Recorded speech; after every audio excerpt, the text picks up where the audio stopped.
This is Optimal Startup Daily, episode 326, Temptation by Nir Eyal of NirAndFar.com. And I'm Dan, and this is where I read to you every single day from some of the best blogs on entrepreneurship. Is your Wi-Fi slowing down at the office or when you're working from home? Then it's time for you to upgrade your Wi-Fi.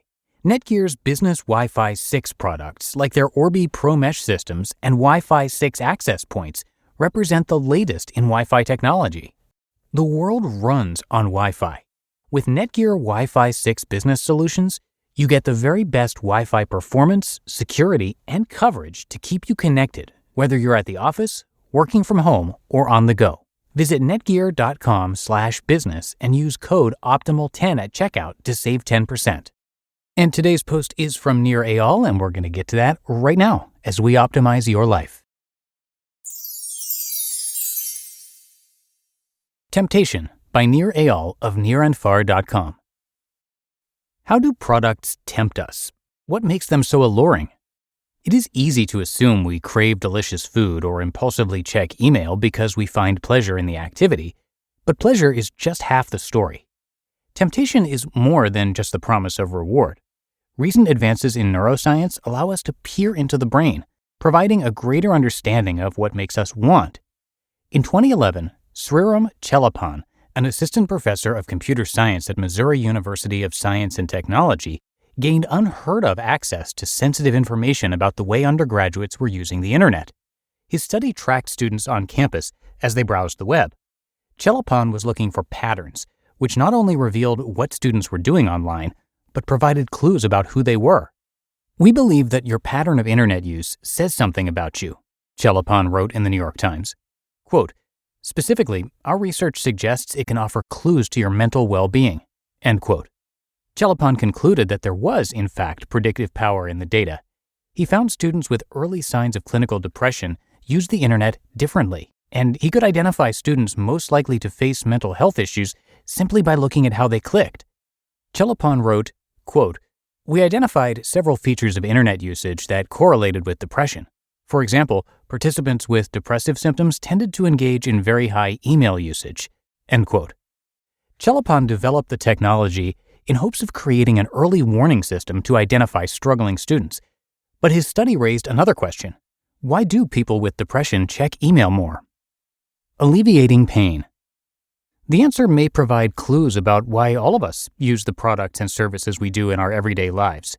Psychologists believe people with depression feel negative emotions like anxiety more frequently than other people do. There's evidence that the depressed students in Chelapan's study were using the internet more because they experience negative mental states more often. To try and feel better, they turn to the web to boost their mood. Finding ways to make ourselves feel better is not something only depressives do. We all seek relief from feeling bad, and the brain is primed to help us learn where we can find escape. Just as we might take a Tylenol to relieve a headache, we turn to products to relieve emotional pain. In fact, these two biological processes are so closely linked that taking a Tylenol has been shown to ease both physical and emotional pain. The drug is effective in treating headache and heartache. Having a pain to cure is a necessary prerequisite to using products. Recent neuroscience reveals the brain even adds pain to things that were previously pleasurable to push us to get what our bodies want. When temptation is activated in the brain, it induces a biological process that not only turns on the pleasure response, but also the body's physiological stress response. Consider a 2005 study which looked at the physiological response of women exposed to images of chocolate. Researchers observed that the women experienced a subconscious reaction of alarm similar to seeing a threatening animal in the wild. The women, who had identified themselves as chocolate cravers, described feeling not only pleasure at the thought of consuming the chocolate, but also agitation, angst, and a feeling of loss of control in the face of their desire. For these women's brains, temptation was stressful. Since the 1950s, researchers have explored how the brain's reward system compels behavior.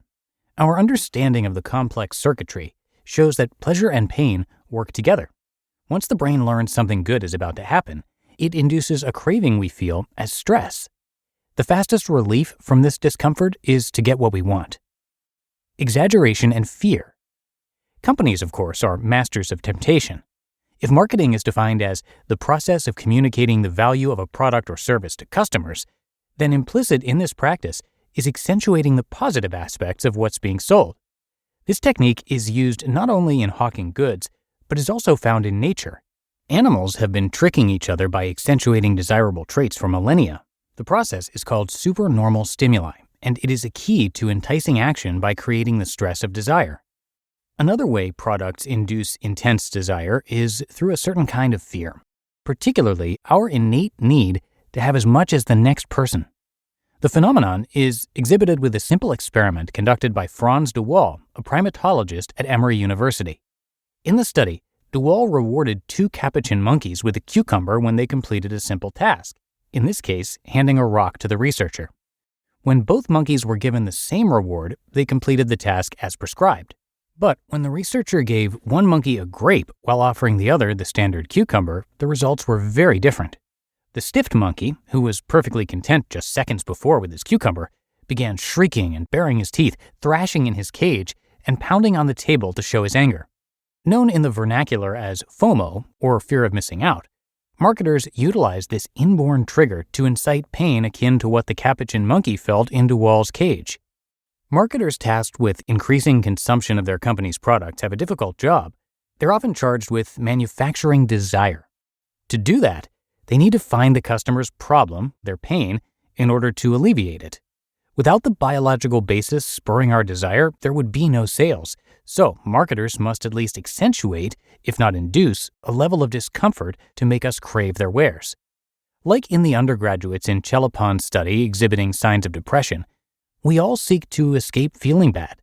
The products and services that provide immediate relief are those we come to depend on most. You just listened to the post titled Temptation by Nir Eyal of NirAndFar.com. And a real quick thanks to BKA Content for sponsoring this episode. As you know, first impression is important in the business world, and having a functional website helps establish a great first impression. However, creating a consistent content calendar and constantly publishing new content is a tedious task. So what can you do to impress your audience and increase your brand awareness? This is where BKA Content comes in. BKA Content is a content writing agency with 10 plus years of experience that does all the heavy lifting for you. They will take over the responsibility of doing keyword research, brainstorming relevant topics, and writing the content for you. To make it work for you, they offer different sized packages depending on the volume of content you need. Now you can just focus on your strengths in other areas and have your blog posts delivered directly to your inbox, fully ready to be published, and watch your web traffic grow. If you need help with content writing, go to bkacontent.com/OSD to learn more and get your free month of blogs. That's bkacontent.com/OSD to learn more and get your free month of blogs. And thanks to Nir, his name and site, by the way, are spelled N-I-R. Nir previously taught as a lecturer in marketing at the Stanford Graduate School of Business and the Hasso-Plattner Institute of Design at Stanford. He currently writes, consults, and teaches about the intersection of psychology, technology, and business, or as Nir refers to it, behavioral design. Since 2003, Nir has co-founded and sold 2 tech companies and was dubbed by the MIT Technology Review as the prophet of habit-forming technology. He's also the author of 2 best-selling books. They are Hooked, How to Build Habit-Forming Technology, and Indistractable, How to Control Your Attention and Choose Your Life. And those are both highly reviewed books, which you can see along with his blog and more at NirAndFar.com, which I have linked in this episode's description. But that does it for today here on Optimal Startup Daily. I thank you so much for being here, and I'll see you back here tomorrow, where your optimal life awaits.